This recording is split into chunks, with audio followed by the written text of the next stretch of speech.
개 같으면서도 말 같은 정체불명의 이상한 짐승. 궁궐에 나타나 사람들을 공포에 떨게 하고 임금님의 거처까지 옮기도록 한 물괴. 그 정체가 궁금하지 않으십니까? 수많은 사람들을 잔혹하게 죽인 연산군과 물괴의 정체가 얽혀 있다면 역사 속 미스터리 물괴의 정체 지금부터 읽어드리겠습니다.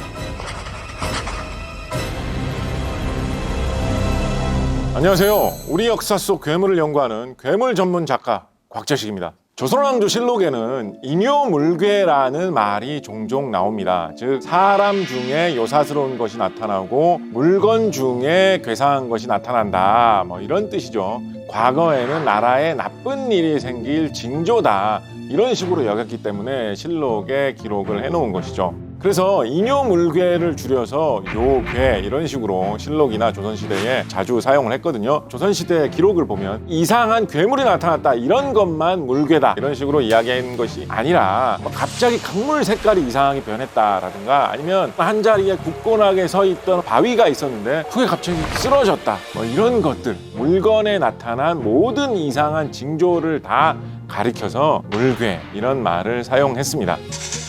성종실록 보면 쥐가 나타났는데 쥐가 그냥 곱게 지나가지 않고 사람에게 뭔가 절하는 듯한 그런 몸짓을 취했다라든가, 부엉이가 그냥 밖에서 날아다니면서 생활하지 않고 집 안에 들어와서 뭐 돌아다녔다. 보통 일어날 수 있는 일이 아닌데 이상한 현상인데 뭔가 나쁜 징조가 아닐까라고 해가지고 다 물괴라고 언급을 했다라는 것이죠. 그리고 기록을 보면 그 외에도 다양하게 있기는 합니다. 1793년 정종실록의 기록을 보면 한문으로 사린, 그러니까 기린을 닮았다라고 표현하고 있는 그런 이상한 짐승에 대한 목격담이 적혀 있는데, 이 짐승은 작은 망아지만한 크기의 짐승이었는데 잿빛에, 그러니까 회색이었다는 뜻이죠. 반질반질하고 윤이 나는 모습이었고 이마에 반뼘쯤 되는 털이 보송보송하게 솟아나 있는데 그 사이에 뿔이 하나가 숨겨져 있었다라고 되어 있습니다. 그리고 굉장히 좀 온순하고 명랑했는지 사람을 보면 좀 이렇게 친근하게 굴었다라는 식의 그런 묘사도 이어져 있거든요. 마치 좀 유니콘을 연상케 하는 그런 이야기이죠. 그리고 조선 후기의 이야기책인 천예록을 보면 귀신 같은 개라는 뜻으로 귀구라고 쓰고 있는 또 이상한 짐승이 나와 있는데요. 이 짐승은 붉은색과 검은색의 알록달록한 무늬가 있는 개의 형상을 하고 있는데 눈이 빨갛고 밤에 나타나는데 두 마리가 쌍으로 다니는 것으로 묘사되어 있습니다. 가만히 꼼짝 않고 있으면서 위험 있게 무엇인가를 지키는 듯이 있는 그런 형상을 하고 있고요. 사라질 때쯤이 되어서야 갑자기 움직이고 소리를 지른다라는 식으로 묘사되어 있습니다. 시대를 좀 더 거슬러 올라가서 삼국사기에는 백제에서 뭔가 이런 이상한 개를 닮은 신기한 짐승이 나타났다라는 그런 기록이 있는데요. 견상여야록이라고 해가지고 개인데 모습이 야록, 들사슴을 닮았다라고 되어 있습니다. 이 짐승이 나타나가지고 백제 왕궁을 향해서 짖은 뒤에 어디론가 사라졌다라고 되어 있는데, 그 후에 신라와 당나라의 침공으로 백제가 멸망을 한 것으로 보면 이 이상한 신비로운 짐승이 나타나가지고 마치 백제의 멸망을 경고하는 듯한, 어쩌면 백제의 수호신 같은 느낌으로 등장하는 그런 짐승이기도 하죠. 그런데 물괴라는 말은 특히 중종시대의 언급이 무척 잦습니다. 그 횟수가 19번이나 되어서 가장 많죠.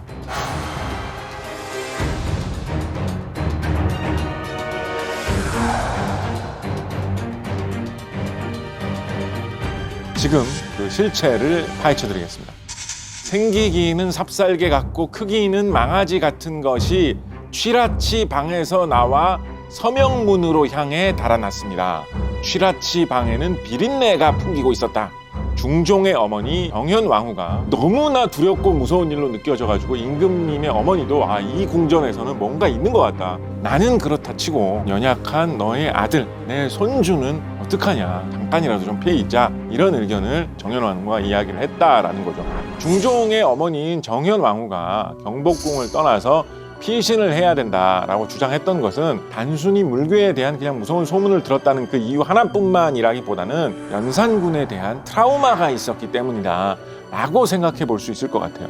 정현 왕후는 연산군이 쫓겨날 때는 중종이 임금의 자리에 오르는 것이 정당하다라고 동의해 준 인물이기도 하거든요. 그렇다면 중종 반정에서 가장 핵심적인 역할을 한 주요 인물 중에 한 사람이다라고 할 수 있는 사람이 바로 중종의 어머니 정현 왕후죠. 정현 왕후는 이런 일이 일어났던 이 궁전에 대해서 어떤 공포심이 분명히 있었을 거예요. 생각해보자면 또 누가 세상을 엎어가지고 임금님을 바꾼다라고 하면서 자신의 아들인 중종의 손주에게 닥칠지도 모른다라는 그런 무서운 일이 생길 수 있지 않을까라는 그런 느낌 받았을 수 있지 않겠냐 싶다는 이야기입니다.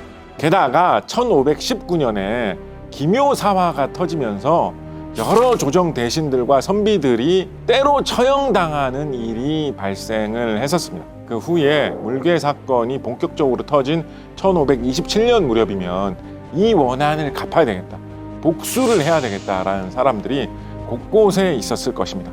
결정적으로 1527년 초에 악명 높은 작서의 변이라는 저주 사건이 궁중에 발생합니다. 이 사건은 중종 임금의 후계자로 정해져 있는 아들의 침소에 있던 은행나무에 사지와 꼬리가 달린 쥐를 입과 귀, 눈을 불로 지진 상태로 만들어서 걸어놓은 그런 저주 행위를 했던 사건이죠. 분명히 뭔가 나쁜 의도로 임금의 아들을 누가 저주해서 해치려고 이런 사건을 했다라고 해가지고 이거를 조사한다고 정말 수많은 궁녀들이 고문을 당했고 중종의 후궁인 경빈 박씨와 그 아들 복성군이 궁전에서 쫓겨나가게 됩니다.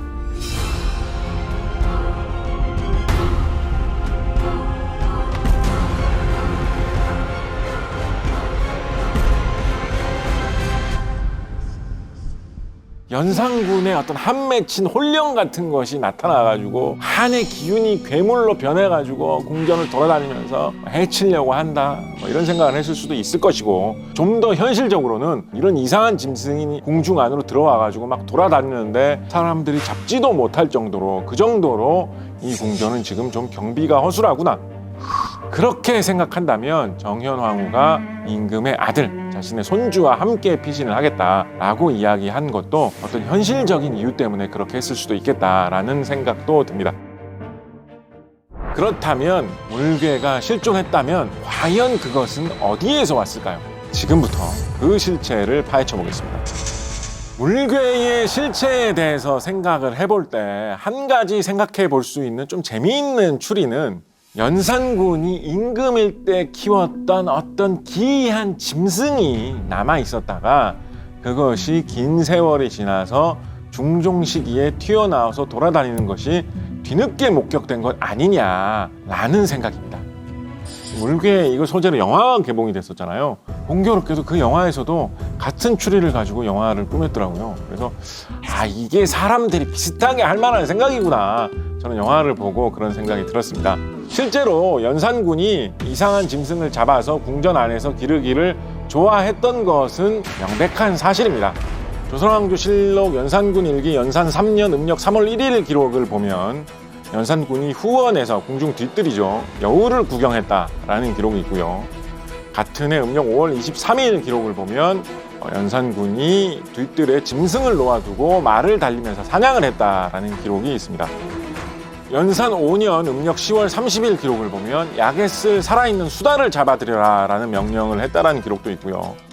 연산 10년 음력 11월 11일 기록을 보면 여우, 토끼, 날담비 등을 잡는 그물 105벌을 미리 준비하게 하라 라고 명령했다라는 기록이 있습니다.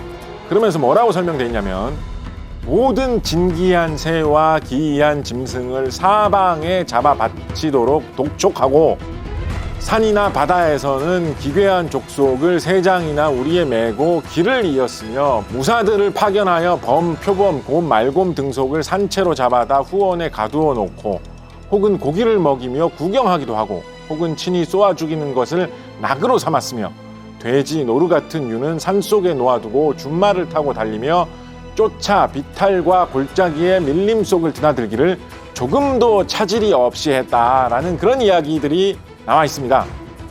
연산군이 궁전 정원에 여우를 풀어놓고 기르면서 구경한다라는 소문이 돌았을 때, 그게 아니라 내가 여우 사냥을 하려고 준비를 하는 것뿐이다 라는 식으로 핑계를 댔다라고 해요. 왜냐하면 사냥을 한다는 행동은 군사훈련이나 뭐 국방을 위해서 한다 뭐 이런 식으로 핑계를 댈 수가 있으니까요. 사실은 그냥 여우를 키우고 기르려고 하려는 행동이 맞았던 거예요. 뒤에 상황을 보면 나중에는 본격적으로 이런 일의 규모가 커져가지고 호랑이, 표범, 곰, 말곰 같은 사나운 짐승들을 궁전에서 길렀고 멧돼지, 노루 같은 그런 짐승들은 산에서 두고 풀어놓고 이제 사냥용으로 길렀다라는 식으로 서술되어 있는 거죠. 궁전에서 매를 기르면서 매 사냥을 하는 부서를 응방이라고 했고 좌패와 우패라는 두 개의 부서로 연산군은 나눠가지고 운영을 하면서 그 두 부서에서 기르는 매와 개의 숫자가 몇 만 마리에 이르렀다라고 실록에 기록되어 있습니다. 그러니까 연산군 시기에는 궁전에 어떤 거대한 동물원 같은 게 꾸며져 있었던 시기였던 거예요. 그렇다면 이렇게 사냥을 좋아하고 이상한 짐승을 좋아했던 연산군이라면 사냥개 같은 용도로 사용하던 개를 아주 크고 사납고 희귀한 그런 품종으로 육성을 해가지고 몇 마리 좀 길렀을 수도 있지 않았겠습니까? 이상한 큰 개가 공중을 돌아다니다가 목격되었다라고 한다면 물괴로 착각되었을 수도 있겠죠. 그런데 최근에 또 하나의 가설이 있을 수 있다라고 생각하게 되었습니다. 정체 모를 짐승이 최초로 등장한 기록으로 돌아가가지고 차근차근 상황을 살펴보면 1511년 음력 5월 9일 화재 사건하고 같이 언급이 되어 있거든요. 소나무가 탄 것도 불길한 징조인데 이상한 짐승이 나타났으니까 더 불길하다는 식으로 실록에 기록이 남아 있었잖아요. 실제로 그 전날짜 기록을 보면 종묘의 담장 밖에서 불이 나가지고 근처의 민가 67채가 탔다라고 기록되어 있습니다. 집이 60채, 70채 가까이 탔다라는 것은 작은 불이 아니잖아요. 동시에 그 화재 때문에 갈 곳을 잃은 개나 고양이나 소나 말이나 그런 가축이 연기와 불길을 피해서 도망 다니다가 어쩌면 종묘 안쪽까지 들어가가지고 그 다음날 우연히 발견된 것은 아닐까요? 그렇다면 백성들이 화재로 집을 잃고 절망하는 상황에서조차 정치 다툼에 목숨을 걸고 빠져들었던 궁중 사람들의 눈에 그저 떠돌이 개나 검댕이가 묻은 가축이 무시무시한 괴물로 보였던 것은 아닐까요?